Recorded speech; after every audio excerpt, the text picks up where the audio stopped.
Hello, I'm Ryan Haslam with your SCV Newsbreak for Tuesday, February 25th.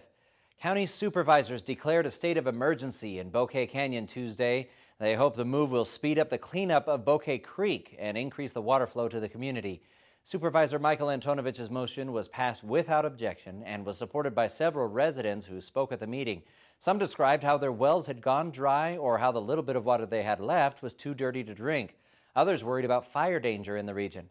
An emergency declaration could expedite the process to clean Bouquet Creek, but county officials must get permission from the U.S. Forest Service before moving forward.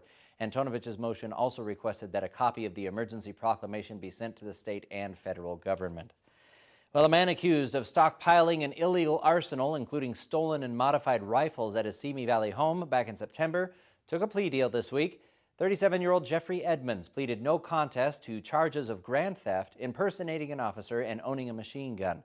An investigation by Santa Clarita Valley Sheriff's Station detectives led officials from a weapons manufacturer in Castaic to Edmonds' Simi Valley home last year.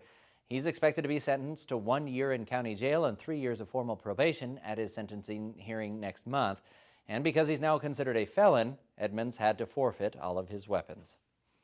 Well, some much-needed rain is coming to Southern California, and a lot of it at that. 2 winter storms are forecast to move into Santa Clarita as early as Wednesday. Those systems are expected to bring a significant amount of rain, up to 4 inches in the foothills and mountains. As for today, though, a little hazy but warm in Santa Clarita. Increasing clouds are expected to build up overnight, with lows in the mid-40s. Wednesday will be cloudy with a 30% chance of rain in the daytime, but that's the last chance of dry weather we'll see for the rest of the week. LA County officials are encouraging all residents and businesses to shut off their sprinklers through the middle of next week to help save water. Sheriff's officials are reminding folks to slow down while driving in the rain. Oil and dust buildup on the roads can make for extra slippery streets when the rain also starts to fall. Also, now is a good time to replace your wiper blades on your car. State law requires drivers to turn on their headlights when their wipers are in use. Despite the wet forecast, Southern California remains in a drought and will continue to face serious fire danger after the storms have passed. The LA County Fire Department extended their lease for 2 super scoopers through mid-March. They can carry up to 1,600 gallons of water and scoop water from a lake in only 12 seconds. Summertime road trippers will be paying a little less at the pump come July, at least in taxes, that is. The State Board of Equalization voted Tuesday to cut the tax on gasoline 3.5 cents a gallon. This newly adopted tax rate of 36 cents a gallon will take effect on July 1st and run for a full year.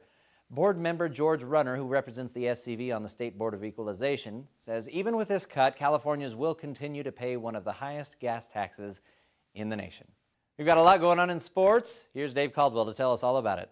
Thanks, Ryan. Today was round 2 of the CIF Southern Section Division IV boys soccer playoffs, with Foothill League champion Hart taking on Pioneer League champion Lawndale. The Indians scored 2 quick goals in the first half off the toes of Brian Rodriguez and Andrew Nielsen. Lawndale came back with a pair of goals in the second half. The tying goal scored by Edgar Gonzalez with 19.5 minutes in regulation. Then with 5.5 to play, Nielsen's centering pass goes off a Lawndale player right to Anthony Salvadori for the game-winning goal. The Indians move on to the quarterfinals with a 3-2 win. They'll play the winner of the Cathedral Malibu game. Cathedral is the division's #1 seed. Later tonight, it's round 2 of boys basketball with Canyon, Hart, and Trinity all at home. Valencia and Santa Clarita Christian are on the road. Ryan, that's our look at sports. All right, thanks, Dave. That's all for tonight. For more Santa Clarita news, log on to hometownstation.com or scvnews.com. Thank you for watching. I'm Ryan Haslam.